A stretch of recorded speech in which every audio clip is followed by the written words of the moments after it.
The House Insurance Committee will come to order. Mr. Clerk, will you please take attendance? Chair Harris, Here. Representatives Tisdale, That's the challenge. Leitner, Here. Posthumous, Here. Aragona, Here. Nair, Here. Schutte, Here. Carter, Here. Tate, Fitzgerald, Here. Whitsett. Mr. Chair, you have 9 members present, a quorum. Thanks, sir. And can I have a motion to approve the minutes from September 10th meeting? Rep. Leitner will do that for us. See no objection, Wait a minute, object, it was my birthday. which is why you can't approve the minutes. You already got a cake. Minutes are approved. Today on our agenda is testimony on House Bill 4860, introduced by the chair. Chair Harris, you've probably heard of him before. I'm going to ask, I'm going to give a little spiel, and then just for my seat, and then I'm going to ask Bill Sullivan from the Michigan Dental Association. If you want to come up to the table, I'll be really short. All right, House Bill 4860 would require that a health plan or a nonprofit dental care organization to offer at least one method of payment that is free from fees for dentists to access. We've heard from some dentists that certain third-party administrators are reimbursing through a virtual credit card payment system, and this can result in our dentists being charged processing fees to access the payments that they're owed for procedures. This legislation would prohibit that practice and ensure that providers receive full payment that they are owed. I'm now going to turn this over to Bill from MDA, who can share some insights on the importance of the legislation. Bill, Thank you, Chair Harris and members of the committee. My name is Bill Sullivan. I'm with the Michigan Dental Association, and I will be very brief. The Michigan Dental Association strongly supports House Bill 4860. This is an issue facing every dentist in Michigan, and it costs them anywhere from several hundred to several $1,000s a year. Virtual credit card fees are coming off the already reduced fee paid by the insurance company. So after a dentist already accepted a lower reimbursement rate, they are then seeing a further 2 to 5% reduction on top of that. And virtual credit cards are doing more than just lowering the fees paid to the dentist. They also increase the administrative costs for each office. Staff must actively track all virtual credit card balances, expiration dates, and other information needed to access the funds. And with staff shortages these days, that causes a real problem in the offices. Now, one thing I want to note is the bill does not ban the use of virtual credit cards. It only requires a dental insurance provider to offer at least one form of payment that gives the dentist 100% of the agreed upon amount. And with that, I'd be happy to answer any questions. Fantastic, thank you. Do we have any questions from committee members? Vice Chair Tisdale. So as part of the suggestion, just gross up the amount that's in the reimbursement credit card? I'm sorry, I wasn't sure what the question was. Well, you want to get 100% of your reimbursement. Oh, yes. Yeah. So if it's $100, but it's a 3 to 5% fee or whatever, what if they just send you $110 on the card? They Gross up. Yeah, they could. I'm not aware of any that do. Okay.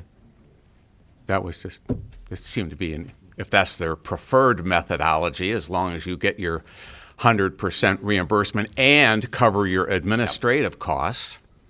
Yeah, that would be fine, but nobody's doing that. Okay, thank you.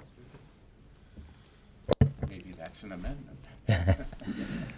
Rep. Fitzgerald. Thank you. Keeping in similar track to that, I'm curious, the language here is to offer, to offer, to offer. Is it then the responsibility of the dental office to make a choice as to what method of payment they prefer or that they would wish to receive? It's not, we offer it, but we only issue the VCC now. Yeah, no, they have to offer one form of payment that gives them 100% of the agreed upon amount. And so, and the other part of thank you for asking that question, because the other part of the bill says that once they choose that form of payment, the insurance company has to continue to do that until they say they don't want it anymore. And I think it's an important question to ask because sometimes the statute but the practice are two different things. And so just curious as to if they offer it, it is the choice of the dental office to then choose that method of payment, not just that it's been offered. Correct. Okay, thank you. And I'll throw a question out too. And so just for clarification, so let's say that an insurance company decides that a virtual credit card is the form of payment that they want to give you at 100%, and they were to do something like what Vice Chair Tisdale said, as long as it meets 100% of the payment, Yes. that would qualify. But otherwise, they could offer check, cash, Yep.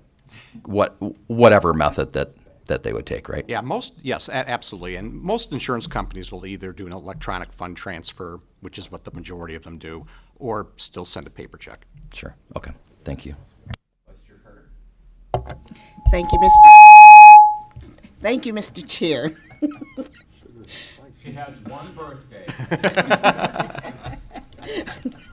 How much do dentists lose because of fees associated with dental payments? Is there a requirement that the dental plan provide notice to the dentist about any potential associated fees? Right now, no, on the notice.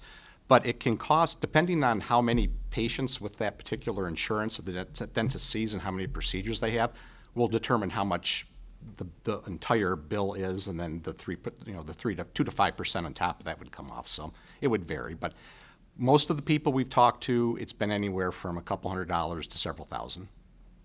Okay, thank you, Mr. Chair. Any other questions? No? All right. Bill, thank you. Oh. I appreciate you being here. All right, we do have some cards to read in. Not wishing to speak but supports the bill, Kevin McKinney from Michigan Association of Orthodontists. Not wishing to speak and supports the bill, Christine Shearer from Michigan Association of Health Plans. Not wishing to speak and supports the bill, Parker Fisher from DIFS. Not wishing to speak and supports the bill, Manny Lentine from the Council of Michigan Dental Specialties. All right. With that, can I have a motion to excuse absent members, which I don't? Yeah, we do have one. Yeah, okay. And Vice Chair Carter makes that motion, and without objection, absent members are excused. And with no further business before the committee, we are adjourned.